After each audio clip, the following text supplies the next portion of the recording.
சரி, சமீப காலமா உலகளாவிய காலநிலை பத்தி வர பிரேக்கிங் நியூஸ நாம யாருமே கவனிக்காம இருந்திருக்க முடியாது.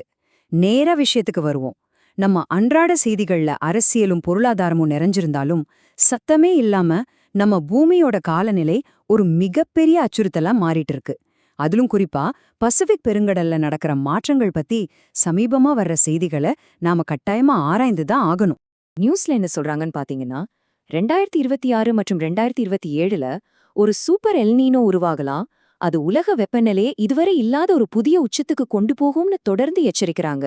உண்மையிலேயே ஊடகங்கள் காட்டுகிற இந்த சித்திரத்தை பார்க்கும்போது நம்ம ஏதோ ஒரு பெரிய பேரழிவோட விளிம்புல இருக்கோங்கிற உணர்வு நமக்கு வருது இல்லையா? ஆனா இங்கதான் நாம ஒரு முக்கியமான கேள்விய கேட்கணும். இந்த செய்திகள்ல எந்த அளவுக்கு உண்மையான அறிவியல் இருக்கு? இந்த பேரழிவு முன்னறிவிப்புகள்லாம் 100% சரியானதா இல்ல அறிவியலை விட கொஞ்சம் ஓவரா மிகைப்படுத்தி சொல்லப்படுதா? இத அலசி ஆராயறதுதான் இந்த பகுப்பாய்வோட முக்கிய நோக்கமே. வாங்க இதுக்குள்ள முழுசா இறங்கலாம். பகுதி 1. பசிபிக் பெருங்கடல் மாற்றத்துக்கான தயாரிப்பு. கடந்த சில வருஷமா பாத்தீங்கன்னா பசிபிக் பெருங்கடலோட காலநிலை அமைப்பு லா நீனா அப்படிங்கிற ஒரு குளிர்ந்த நிலையில தான் இருந்துச்சு. பலமா வீசுற காற்றால மேல் பரப்புல குளிர்ந்த நீர் பரவி இருந்துச்சு. ஆனா இப்போ NOOA மாதிரி வானிலை ஆய்வு மையங்களோட டேட்டா என்ன சொல்லுதுன்னா, அந்த லானீனா நிலை மெதுவா குறைஞ்சு எல்னினோவை நோக்கிய ஒரு தெளிவான மாற்றம் நடந்துட்டு இருக்கு. குறிப்பா கடலுக்கடியில பெரிய அளவுல வெப்பம் கூடிட்டே வர்றத அவங்க கண்டுபிடிச்சிருக்காங்க. இத கொஞ்சம் சிம்பிளா பிசிக்ஸ் படி பாப்போம். முத விஷயம், லா நீனா காலத்துல வீசுற அந்த வர்த்தக காற்றுகள் இப்போ பலவீனமடையுது. 2வது, மேற்கு பசிபிக் பகுதியில கடலுக்கு அடியில வழக்கத்துக்கு மாறா ஒரு பெரிய வெப்பமான நீர் படலம் உருவாகுது. 3வது, கெல்வின் அலைகள்னு சொல்லப்படுற அந்த வெப்ப நீர் பருமன்கள் அப்படியே நிலநடுக்கோட்டை ஒட்டி கிழக்கு நோக்கி நகருது. இது கிழக்கு பசிபிக்கை வந்தடையும் போது மேற்பரப்புல வந்து எல்னினோவை தூண்டிவிடுது. அதாவது மேடை தயாராயிருச்சு. லானினாவிலிருந்து எல் நினோவுக்கு மாறுறது 100% உறுதி. அதனால இப்போ எல் நினோ வருமா வராதாங்கிறது கேள்வியே கிடையாது. அது வரும்போது எவ்ளோ வலிமையா இருக்கும், எவ்ளோ பெரிய தாக்கத்தை ஏற்படுத்துங்கிறது தான் இப்போ நம்ம முன்னாடி இருக்கிற மிகப்பெரிய கேள்வி. பகுதி 2. முன்னறிவிப்பு தடை, வசந்த காலத்தின் சவால். இத அறிவியலாளர்கள் ஸ்பிரிங் பிரிடிக்டபிலிட்டி பேரியர் அப்படின்னு சொல்றாங்க. குறிப்பா வடக்கு அரைக்கோளத்தோட வசந்த காலத்துல வானிலை மாடல்கள் எல்லாமே ஆளுக்கு ஒரு முடிவை காட்டும். அதனால வரப்போற எல் நினோவோட தீவிரத்தை ரொம்ப உறுதியா கணிக்கிறது ரொம்ப கஷ்டம். இது எப்படின்னா, ஒரு படத்தோட முதல் 10 நிமிஷத்தை மட்டும் பார்த்துட்டு மொத்த கிளைமேக்ஸையும் உறுதியா கணிக்க முயற்சி பண்ற மாதிரிதான்.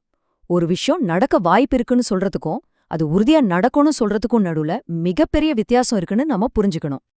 இங்கதான் ஊடகங்களுக்கும் அறிவியலுக்கும் ஒரு பெரிய முரண்பாடு வருது. நியூஸ்ல பாத்தீங்கன்னா வரலாறு காணாத வெப்பம் வரப்போகுதுன்னு ரொம்ப உறுதியா தலைப்புச் செய்திகள்ல போட்டு தள்ளுவாங்க. ஆனா அறிவியல் உலகத்தோட ஒருமித்த கருத்தோ வேற மாதிரி இருக்கு. அதாவது எல் நினோ உருவாவதற்கான பல சாத்தியமான வழிகள் இருக்குன்னும், அதோட இறுதி தாக்கம் மற்ற பல காலநிலை காரணிகளை பொறுத்துதான் அமையும்னும் அறிவியல் ரொம்ப தெளிவா சொல்லுது. பகுதி 3. உலகளாவிய விளைவுகள் மற்றும் பிராந்திய தாக்கங்கள். ஒருவேளை ரொம்ப வலுவான எல்னினோ வந்தா என்னாகும்? இது ஒட்டுமொத்த காலநிலை அமைப்பிலையும் ஒரு பெரிய தாக்கத்தை ஏற்படுத்தும். வளிமண்டலத்தில் இருக்கிற ஜெட் காற்றோட்டங்களை மாத்தும், உலகெங்கிலும் மழைப்பொழிவு பேட்டர்னை மாத்தி அமைக்கும், சூறாவளிகளோட தீவிரத்தை மாத்தும். முக்கியமா கடலுக்கு அடியில இருக்கிற அந்த அதீத வெப்பத்தை நேரடியா வளிமண்டலத்துக்குள்ள வெளியிடும்.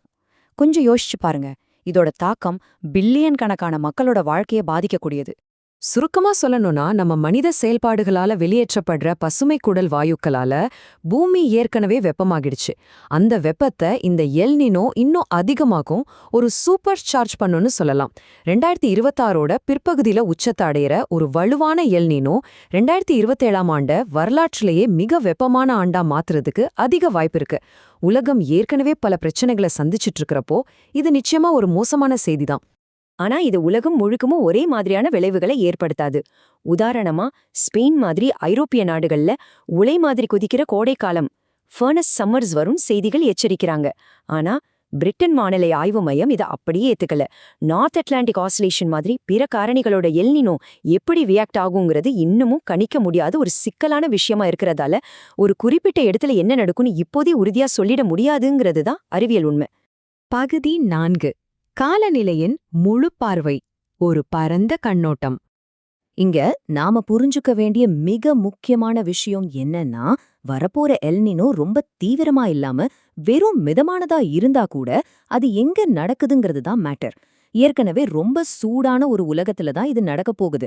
கடல்கள் முன்ன விட ரொம்ப சூடா இருக்கு, வளிமண்டலம் மாறிடுச்சு, காத்தோட சுழற்சி முறைகள் மாறிடுச்சு. இந்த எல்லா அழுத்தங்களும் ஒன்னா சேரும்போது நம்மளோட அடிப்படையான காலநிலையே, பேஸ்லைன் கிளைமேட்டே ரொம்ப வெப்பமானதா மாறிடுச்சு.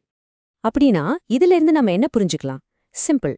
பழைய காலத்துல நடந்த எல் நீனோ நிகழ்வுகளையும் பழைய டேட்டாவையும் வச்சுக்கிட்டு இனி வரப்போற காலத்துல என்ன நடக்கும்னு நம்மால முழுமையா கணிக்க முடியாது.